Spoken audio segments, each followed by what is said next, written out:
Hello there. Welcome to another episode of Inside Out Alignment, your platform for self-discovery and creativity. Your host, Mary Tapper.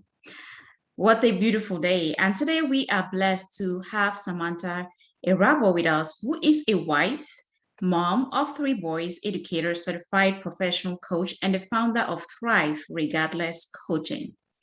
She is a very family oriented, passionate, and relentless in helping couples and individuals gain clarity, navigate limitations, blocks, and ugly experiences so that they can lead a purposeful, thriving relationship, marriage, or personal life with minimum to no stress. She's also a positive team relationship trainer.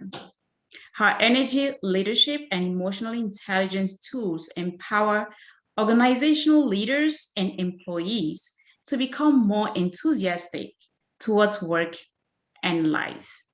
Samantha, it's a pleasure and an honor to have you here today. Welcome. Thank you, Mary. Thank you for having me. My pleasure. So, Samantha, before you got into becoming a certified professional coach or an educator, how did you get to start that? How, can you tell us a little bit, your beginnings?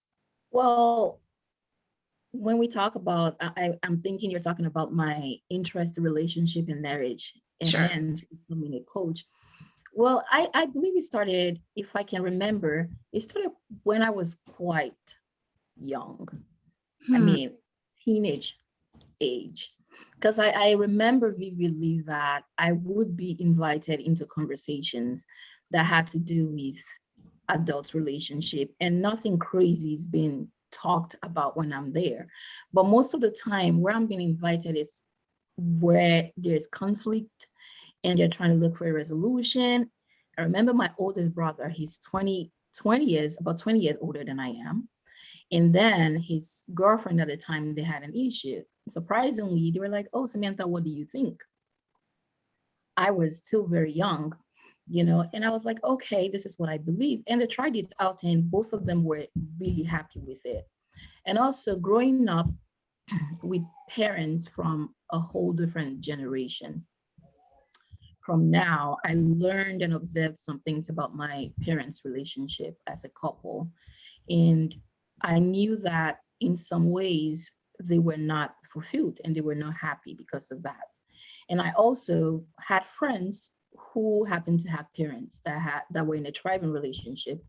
So I knew there was something missing in my parents' relationship, especially from the way my mom would speak and the way my dad would respond. And as I grew, I started talking to both of them individually. And after years of me graduating college, I was able to communicate with the both of them. Of course, I talked to my immediate older brother about it, like, hey, would you be able to support me through this process? Because I really want our parents to live in peace. It also taught me that even though some couple will live together, doesn't necessarily mean they're happy. Because I've experienced couple that would be like, oh, we're 50 years married, we're 40 years married. But the question is, are you happy? It's not about the years. And for my parents, I would say at that time, that was their story. I could tell clearly that my mom had some unforgiveness that she held towards my dad. And my dad also had some, frustration and anger towards my mom simply because he felt disrespected. And my mom, in some ways, felt unloved and unprotected. So listening to them as a little child and then growing into an adult, it piqued my interest. And I was like, let me find out what other people really do that makes their relationship thrive, because I want that for my parents. So I did some research. I observed very closely too how they interacted and how they would do things. And then at the point where I felt it was a time, I prayed about it and I told my brother, I said, listen, it's time to really reconcile our parents. Reconciliation, it's not in the sense that you're not living together, because you're living together, they eat together, they talk. That's not what we're talking about, but you're not happy. You can tell that you're not friends. So I was able to speak to my mom and also speak to my dad. going back to a different generation that our parents came from, men didn't used to apologize, at least not a lot of men. They expect you to just take whatever they did with grace. You know, you're my wife. I can talk to you. I can hit on you. I can do anything. I can cheat on you. I don't have to apologize. So after praying about it, I asked my dad, I said, listen, you need to plead with your wife. I know you have a lot of pride. It's not something that you're used to. Your parents never did that to their wives. Probably your great grandfather did not. Doesn't matter. You can be the first to do that, which kind of played out really well. And both of them were really grateful.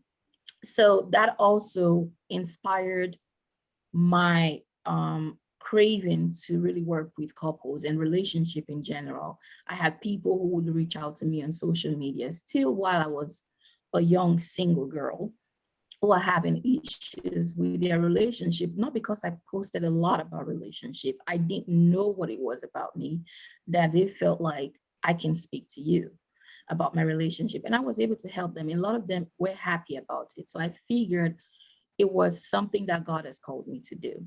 And the more I tried to do something else, the more it was difficult because I struggled through it. Relationship was something that I would talk about 24/7 and I wouldn't get tired about it.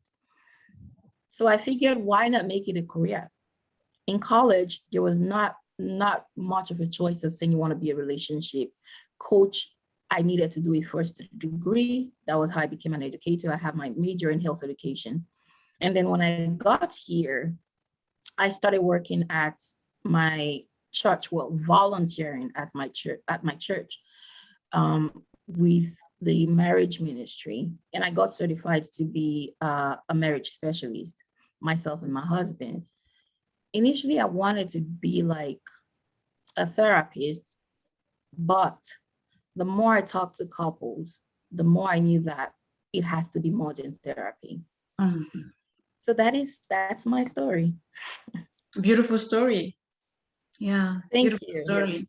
And I actually would say that I admire your parents because they listened, Mhm. you know, especially with us coming from Africa. It's not often easy, for the parents, to actually listen to a child who is coming up to them and telling them about, their relationship, about something about their adult life that they're living.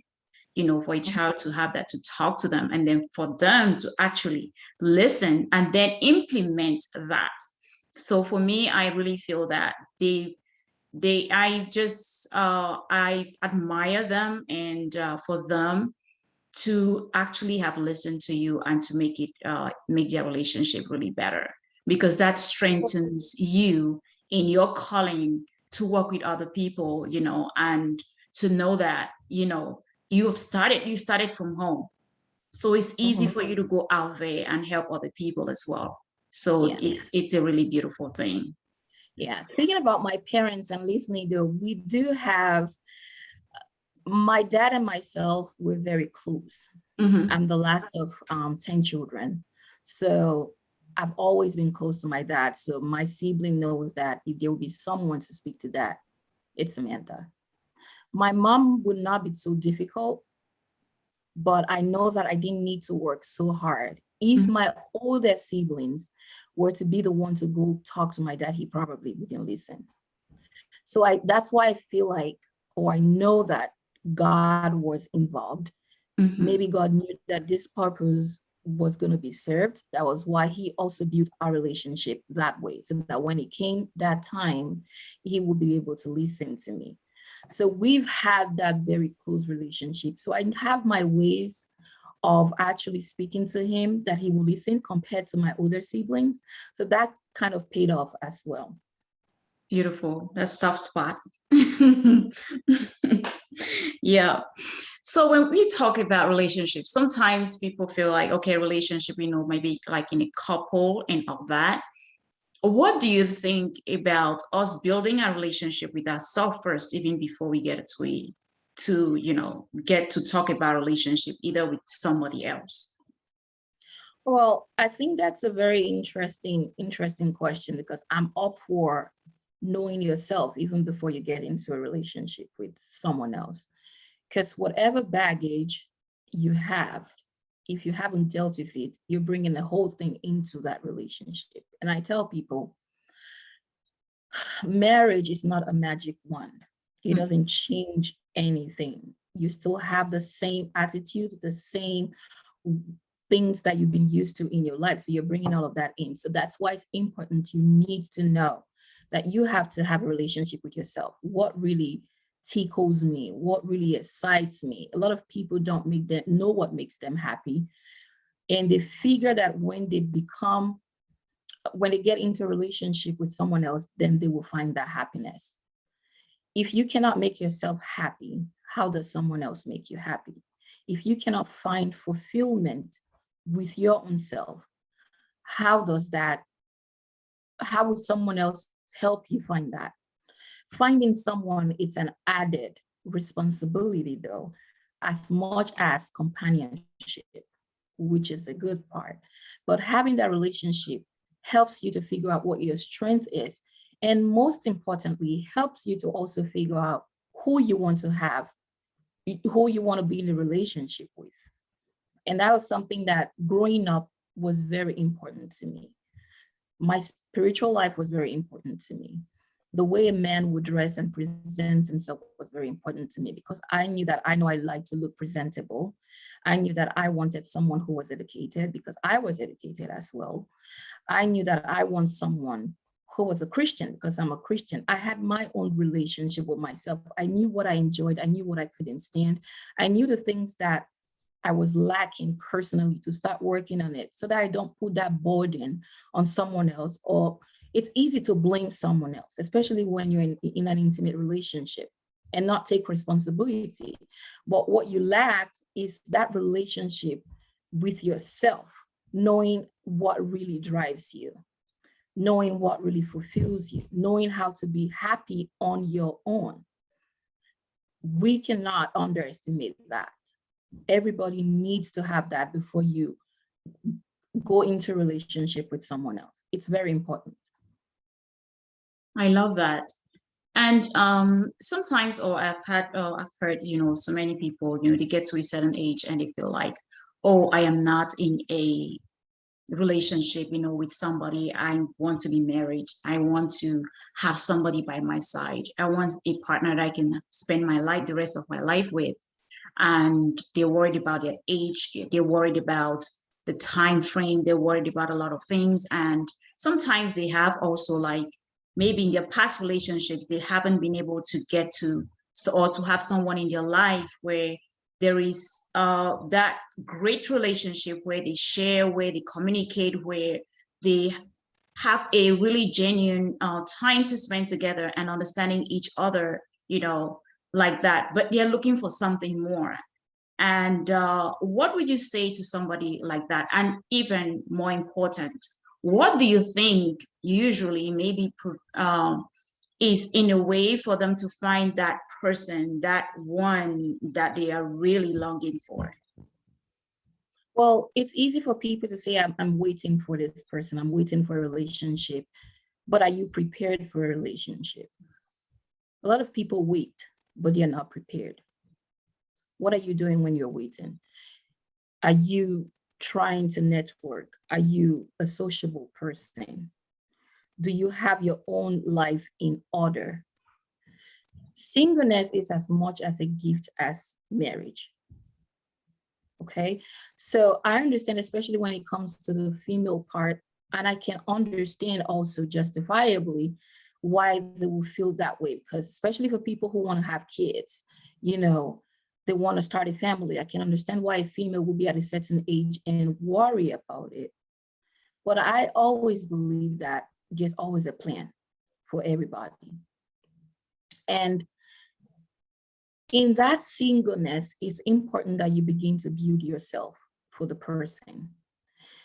I tell people, if you're looking for a man who's going to be the priest of your home, you better be that woman who's going to be virtuous. Okay? You cannot expect the prince of a home while you're not practicing being a virtuous woman. In the wait, there's probably something that God wants you to discover. Are you putting your energy into that? It's okay to worry, but that should not be the primary goal of life. And also, I don't believe there's marriages for everybody. And going back to having a relationship with yourself, imagine, I don't know if you're a Christian, Mary. So I'm a Christian and I might be citing some biblical terms here. Imagine if Jesus came to the earth, right? He came and died for our sins. That's what the Bible tells us. Imagine if Jesus came and he ended up having wives and children. Do you think he would fulfill his purpose? I don't believe so. He knew himself, he knew his assignments, and he knew that having a biological family wasn't part of it. Have you discovered your purpose even in the waiting, and are you working towards that purpose? If marriage is not for you and you force yourself into it simply because you feel like it's a cliche, everybody's doing it, you're going to run into a bigger problem. What's your vision? And how are you praying about it for Christians now? What efforts are you putting into it? Where do you spend your time? If you say you want a partner and you are always in your house, it means you want someone to break into your house to discover you. Because I've had people who will say, well, I want a relationship. Do you go out? I'm not really the going out type. Okay. Do you go to events? No, really. So what do you do? Well, I'm just home most of the time. I work from home. You cook at home. You eat at home. You don't go out. So where do you want to find this person? So those are the things you want to begin to check. And being single for a long time doesn't mean that you're sick, doesn't mean that you're not worth love, doesn't mean that you're not worth someone to be in your life. It just means that there's probably something that you haven't done. And maybe there's something God is protecting you also from, because you don't want to mess into the wrong relationship. A lot of people wish to be single once they're married, because they now know what they didn't know when they were single. So they want to run out as quickly as they wanted to be married in the first place. I love that. And I love that you bring that up, because sometimes we are thinking about maybe getting into a relationship or into marriage and feeling like somebody is this one we're supposed to complete us. But we have to be complete in ourselves, before we move in, because we have to bring something on the table. And you don't want to go into marriage being needy, like it's your last resort. That's the thing that you have to do, as you just said, because everybody else is doing it.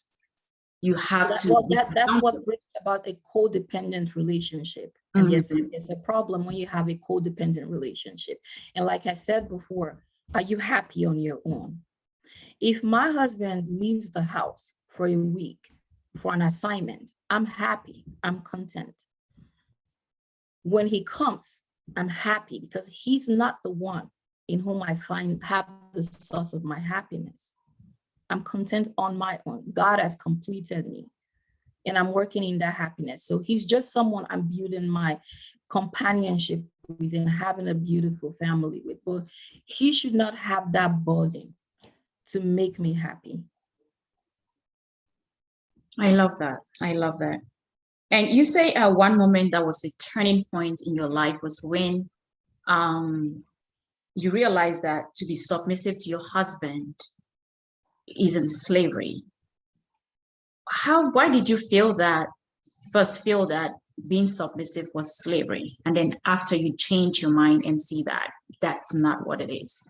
Well, that's interesting, because growing up in a very large family, I have 9 siblings. I'm the last of 10, and especially from an African home, you know how that works. You're kind of the last child, you're serving everybody.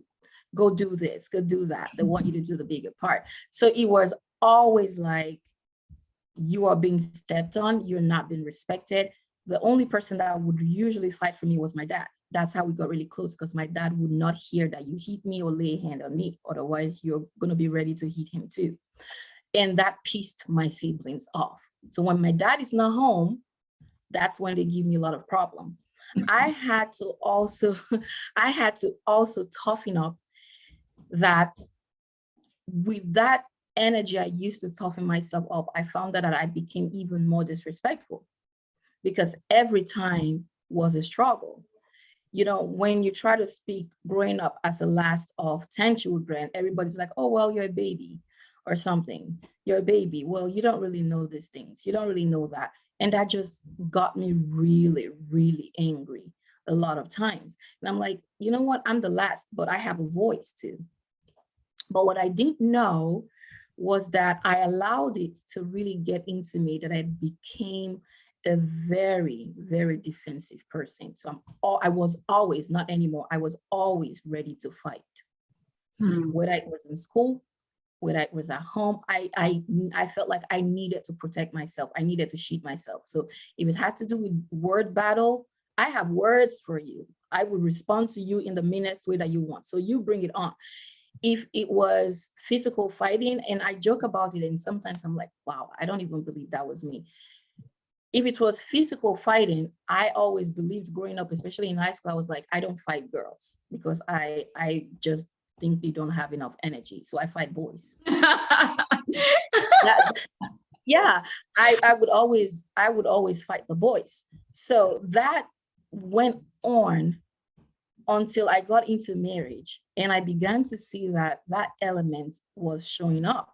So when my husband would say, this is how I believe we should do it, I don't want to be controlled. It was already planted inside of my head because I've experienced that control for a long time. You want to control me, you want to tell me what to do, tell me what I'm going to eat. I was not going to have it. And that anger transferred into my marriage, and that defensiveness transferred in my marriage, and the urge to protect myself, even when my husband did not mean any harm, transferred into my marriage. I felt like being submissive meant you had to tell me what I needed to do. I didn't have a voice. I didn't have a say. And I hated the sound of that. Wow. So how did you work that out? When did you come to the realization that you really had to change, to make it work in your marriage? Well, God works in a mysterious way, and he has a plan for everybody. He saw all of these things. He knew what my process was going to be. He knew what I would have to endure to be here today, to even help people in relationships and even individuals as well. So I began to realize with praying and just studying, and sometimes when you study the Bible, it's like, this is me, and I began to realize that this is not right. My husband wasn't the one who hurt me when I was growing up. He wasn't the one who tried to control me when I was growing up. And as my relationship with God also increased, and I could see the pain I was causing to my husband with just being plain disrespectful, with the whole excuse of, well, I'm protecting myself, I have a voice. I had to really talk to God about it and see what he had to say about it. And what's interesting is, even in my parents' relationship as a child, I knew some attitudes of my mom that I did not want. And I knew some attitude that she had that I was like, I want to be like that. I want to be like that. I want that. I need that. What's funny is the attitudes we don't want in our parents end up showing up even in us at some point. Yeah, definitely. I can relate to that. Yeah. And I began to see that I had a very unfiltered mouth. That was something my husband said. And my mom had that. My mom would tell you things in a way that it's very, very annoying. That was before. Praise God. She's also grown and changed with that. So I had that from my mom. And it used to irritate my dad when my mom would sound like that. And now in my marriage, I'm beginning to notice that. And I was like, oh my God, I said I didn't want this attitude. Why am I displaying the exact attitude that I said that I would never have? Right? So I had to really put myself in a place of humility and say, okay, do I really want my marriage to work? Or do I want to keep winning in this marriage? What's important to me, really? Why am I even with this man in the first place? Because the argument, it's very uncalled for. You argue, even when you win, you know that it's at the detriment of someone else's emotion. And that wasn't right. So I had to come to that place of humility, and I had to pray to God. And I started studying more my Bible and talking to other people too about it, like, hey, and getting insights and learning from other couples who are also successful. And I knew, the more I understood the Bible, I knew that God gave us two different roles. He has this role, I have mine. It's easy for a woman to love. It's hard for a woman to be respectful. It is hard for a man to love. It's easy for a man to respect you even when he doesn't love you. That's why you find a man who will go to a job that he doesn't like and won't have a fallout with his co-workers, compared to a woman who doesn't like your co-worker. At some point, you're going to have to fight or exchange words, right? So God knew how he built us. So he gave us our different assignments. And when I knew that, I understood that I could still talk to this man. I just needed to change my tune. I just needed to change my body language. I just needed to change the choices of words that I use. And that was it for me, really. Was it easy? It wasn't. It's something that I had to learn and to continuously kill my flesh too, because there are times, oh my God, that I will pray like, God, I want to punch this man right now, but I'm not going to do it. I love that. I love that. And thanks for sharing, for really sharing that with us. Because I believe that when we are growing up, or, we're growing up, there is a lot in our environment, a lot of, baggage that we carry. Absolutely. And it's only okay, that it shows up at some point in our lives. But being able to notice that and then be humbled enough to change that, because you know that it is not good for yourself as well as those that you love, because you're acting that way, but that doesn't mean that you don't love the person. It's just our little ego, and because that's what we've been doing and we feel like it's okay, but which is not. And being able to recognize that and actually working on yourself is what is needed. That is why life is a journey where we learn until we check out of this world. And if we are not open, you have that open mind to actually let in those things and, see where we fall short and being able to work on them to become a better version of ourselves. That is actually what God asks us to do. He says, my children are destroyed because of the lack of knowledge. Absolutely. The knowledge is out there. So we just have to take hold of it. And meditating, just as you said, yes, his book, the book of the law, is not going to depart out of our mouth. We have to meditate on it daily. So it's a daily thing. It has to become part of us. We have to become one with it. Because when we are one with it, it shows up. It shows up in our thoughts, in our words, in our deeds, in everything that we do. And you being able to incorporate that and actually, implementing that in your life, in your marriage, is what is being encouraged. So I really appreciate you sharing that with us today. You're welcome. Yeah, and you also talk about you didn't have like that passion towards your husband, that that urge, right? So how did you go about it to solve that? Because sometimes people might feel like, oh, because I feel this way, it means that maybe this is over or the relationship is over. I don't feel like that affection towards him anymore. Yeah. So how did you work on that and reassuring him as well to go through that process? Well, it took a while because so many things played into that factor of working ourselves back up. First year of marriage was rough, especially with all this my baggage. And of course, my husband wasn't perfect either. If he could trigger me, it means there were things that I also did not appreciate that he was doing that would trigger me to bring about those attitudes that were very unsubmissive to him. So I realized that after my first son, actually, was when my sexual urge just died. I didn't feel sexually attracted to him. And he knew the passion for me just wasn't there. Don't touch me, don't come near me. But having the understanding of Christ and knowing what the responsibility of marriage is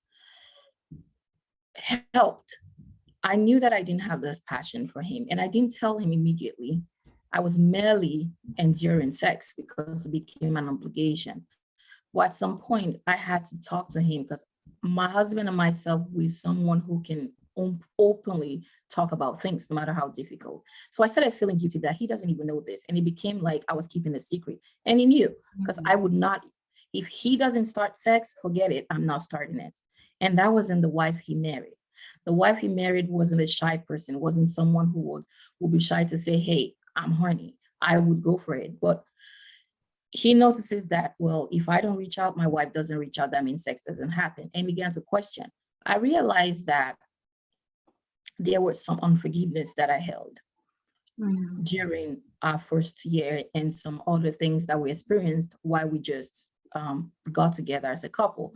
Because our coming together was also interesting. We were in a distance relationship for 6 years, then got married. So I didn't really know him as much as a normal relationship that you will have with someone that you caught for a year where you get to see each other. He was in the US, I was in Nigeria the whole time we were doing this relationship. So anyway, it got to a point where I was like, oh my God, this is who I'm going to spend the rest of my life with. What did I sign up for? And even when we resolved and went past that, the hormones played into it. Those things that we went through during our difficult times and periods of marriage also was part of stuff that I believed I held against him. And the more I thought about that, the more I just didn't want anything to do with him. And mind you, it wasn't something that I would say he didn't cheat. It wasn't it. That's why, again, you have to know yourself to know what really, really gets you to a point where you feel like you can't do something anymore. Some people might cheat and they will easily move past it. Some people you don't have to do up to cheating, and they're already in a place where they don't feel passionate about you. In my case, that was it for me. I was holding some form of unforgiveness. And when I realized that I wasn't speaking to him about it and he was getting worried, it was affecting our relationship, I had to open up to him that, listen, I don't have sexual urges. And honestly speaking, I can't tell if it's the hormones of being pregnant and having our child. That was our firstborn at that time, because I read a lot about that too, that it could be it, or if it's because of all the emotional roller coaster we've been through as well. I cannot detach one from the other because they're all happening at the same time. I do know that there are some things that you did that really hurt me, right? But I also know that hormones could also be what is playing into it. And that went on for months. What did I do though? I'm not going to punish my husband. I had to mentally prepare myself weekly. And I tell myself, Samantha, you don't feel like it, but this got to go down tonight. I wasn't doing it for me, but I knew, and a lot of people might not agree with this. They would say, well, your husband needed to be understanding. If my husband can understand that I don't have sexual urges, I should be able to understand that my husband has sexual urges. It's a two-way street, right? It's not dependent on one person. This is someone that from a certain number of sexual activities that we'll have within a week, he's been able to endure just having once a week, right? That was a lot he's given. I'm the one who doesn't have sexual urges. That hasn't slowed his sexual urge. And it's not fair to him that I would say, well, the world revolves around me. It's my body. It's no longer my body once I said I do, right? So I had to mentally prepare myself to do my wifely duties. And he was very patient and very understanding as well. And even though sometimes he will complain and talk about it, he just wanted to help, but I didn't know how he was going to help. He tried helping me out in the house more often. I say every time that I'm blessed with this man. Really, there's nothing I would say I solely do in our home. If it has to be the children, he does that consistently, to shower them, get them ready for school. If I'm not doing that, he's doing that. If I'm doing that, he's making breakfast for the kids. So there's no one thing I would say he's not doing. That was why I wasn't passionate towards him. I just didn't know exactly if it was more of the unforgiveness that I held or if it was the hormones. I knew that I just had that sexual urge die completely. Well, I was praying about it, and he was praying about it as well. At the end of the day, what happened? There was a turnaround in the situation, right? But during that period, knowing my wifely duties and knowing what God has instructed us to do as a wife, and considering my husband that he's a human being as well as I am, I had to really give as much as I could at that time, which really helped. If I was nonchalant about it or did not care for him, he probably would not also respond to me in a supportive way. I always say, do not ask a hungry man to go to a buffet and ask him not to eat. That's a punishment. Someone is starving and you say, well, don't eat. And you know they're having a buffet party. You're setting them up for failure.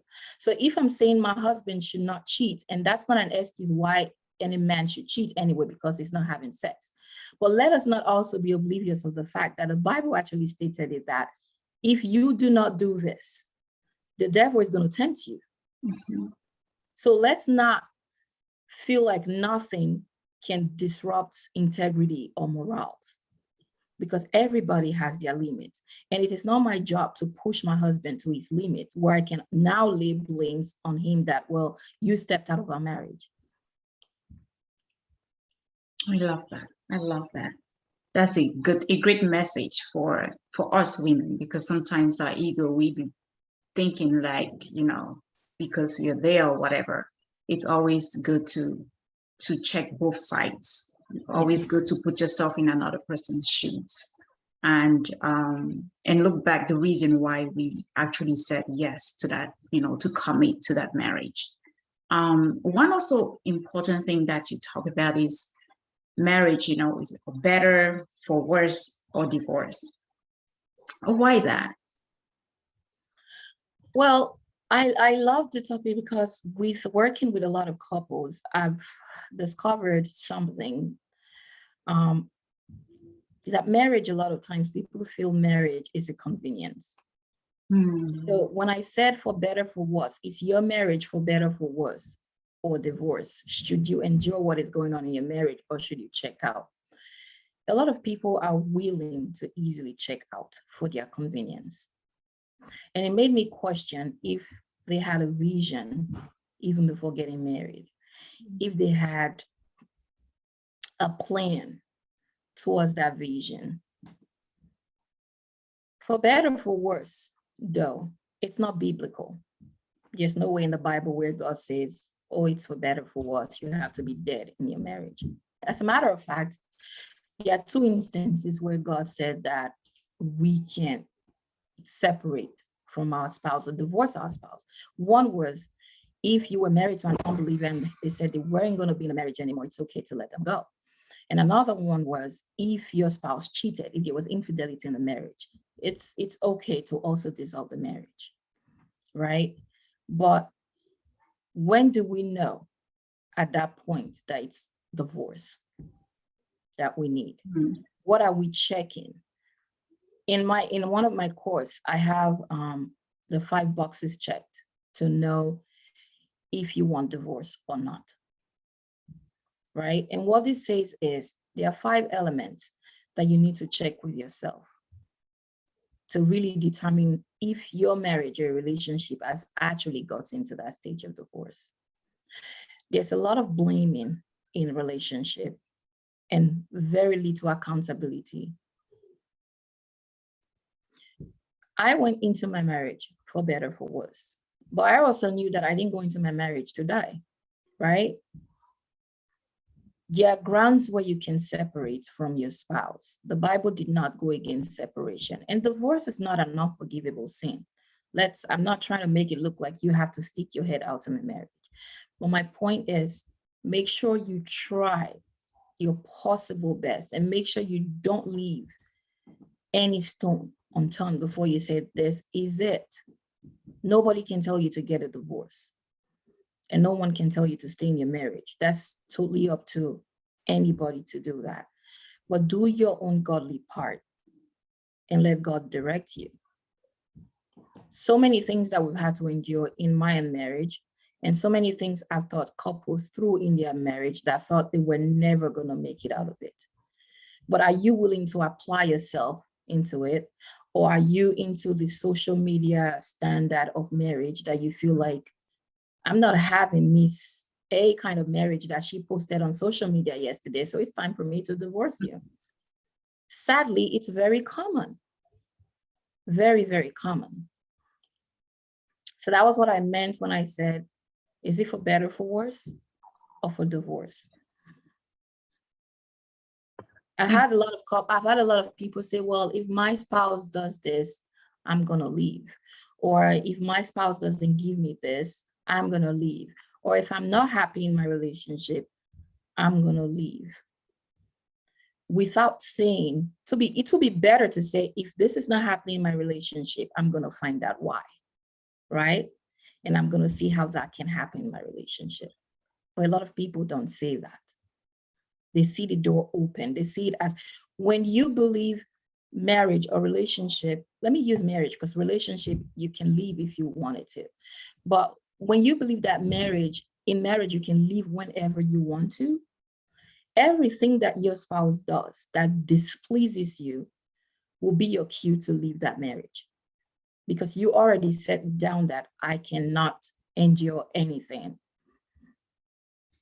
It means in that marriage, you've been one foot in and one foot out. Absolutely. Yeah. Absolutely. Mm-hmm. Yeah. Because whatever it is that we're doing, we have to be very committed to it. If it doesn't matter if it's a goal, you have to be committed. Like, I want to achieve this. What is your goal in that marriage? If your goal is for the least thing to be done for you to check out, then marriage is not for you. Because because we come to marriage, you're not a perfect person. If your partner is also thinking that way, what do you think is going to come out of that? I don't think anything good will come out of that. That's But so if you true. come with a commitment and you are like, okay, we're going to work things out, I'm not perfect, and I know this is who he is as well. And you guys have a ground where you communicate, you talk your heart, speak from your heart, and let him speak from his heart. Listen when he's talking, listen to understand, don't listen to respond, because sometimes we are too quick to just, to talk. But sometimes it's also better to listen, because that is where we get their point and even see where they're coming from. And we can learn something when we listen. Yeah. Absolutely. I tell people, I said, if you're not someone who enjoys forgiveness, you might want to consider staying single for a little bit until you begin to warm up to it, because marriage will test your strength. Marriage is an opportunity where trust will be broken a lot of times, repeatedly. Trust doesn't necessarily mean that your spouse is going to cheat on you, but they're going to disappoint you. Mm-hmm. It's not going to be one time. It's not going to be twice. It's not going to be 3 times. And that just tells you that they're a human being. Mm-hmm. We disappoint ourselves sometimes. Sometimes we set goals and we don't achieve them. Sometimes we say we're going to do something and we don't get to it, but we don't beat ourselves up and say, well, I didn't do that I said I was going to do at 2 p.m. So for that, I'm not going to have dinner. You can do that to yourself. You give yourself grace. As a matter of fact, you give yourself a good reason why you couldn't even achieve your goal. So why can't we give grace to someone we claim to love? Why can't we be patient as we begin to understand each other and see what offends each other, and forgive, because we know that we've chosen ourselves to be there forever till the end of time, or till Jesus tarries? Beautiful. Why are we going the opposite way so easily? Those are the things that we need to ask ourselves. When I begin to feel some certain kind of way, one thing I question myself is, why am I triggered? What is triggering me in all of this? And it's interesting because being married to my husband is a very personal person. When I just got married to him, I literally would say, I have to probably break your head to know what you're thinking, because he doesn't share his thoughts. And that was a lot of frustration. And every time I would get angry about it. But God also told me that you are like that. You're a very deep person, and you only tell people what you believe they should know. That was a part of me God used, to also help my husband. I had to realize that about me, because my siblings would also say these things, and you don't share these things with us. And I'm here killing my husband that he doesn't share. So I had to walk through that. Sometimes the things we hate so much about our spouse, God is showing us that we have it in us as well. I love that, because sometimes people do things, or we act a certain way, or we look at somebody and then we complain about the person, but we are the problem. Absolutely. We're not, because we refuse to really look at ourselves. It's really about us and not about them. Yeah. So where can the audience find you, Samantha? Well, I'm on Instagram. I have my website. My website is Samantha Erharbor, www.samanthaerharbor.com. I'm on Instagram. I have an official page that I partner with my beautiful friend, Christy, who's an integrative wellness coach. And it's called Thrive Regardless on Instagram. I'm also on LinkedIn as Samantha Erharbor. I have a YouTube channel that is called Marital Values. What I do in that YouTube is interview couples, just ask them about their journey and share some inspiration that would help other couples grow.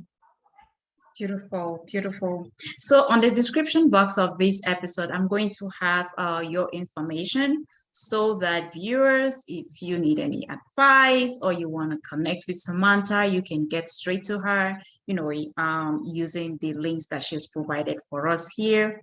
So, whatever it is you want to know, maybe about relationship with yourself, relationship with somebody else, or maybe it's a marital relationship, whatever that you want clarity or you're struggling with, do not hesitate to contact her. Once again, I just want to say I enjoyed our conversation. It was very insightful, and I appreciate you really sharing from your heart, Samantha. It's been a great evening, and thank you so much again for accepting this invite. So have a peaceful, beautiful, and awesome day, guys, out there. This episode will be out on Monday. Hope you enjoy it, and contact Samantha. Any last word you have for the audience, Samantha? Thank you so much, Mary. It's been a pleasure just speaking with you and having real life conversation, and just being able to share and be vulnerable to those who are going to be watching. Well, advice to people watching: love yourself. No one can love you more than you love yourself. And master a relationship with yourself, because whatever you are now, it's what you're going to bring into any relationship. Nobody's capable of changing anybody. You can influence a change, but that would only depend on whether the person is going to change. So if you have a mindset that you can change whoever you're going to be in the relationship with, you're setting yourself up for failure. You're going to be frustrated, because everyone has a mind of their own. So be the beauty you want to see in someone else. Love that. Thank you. Bye for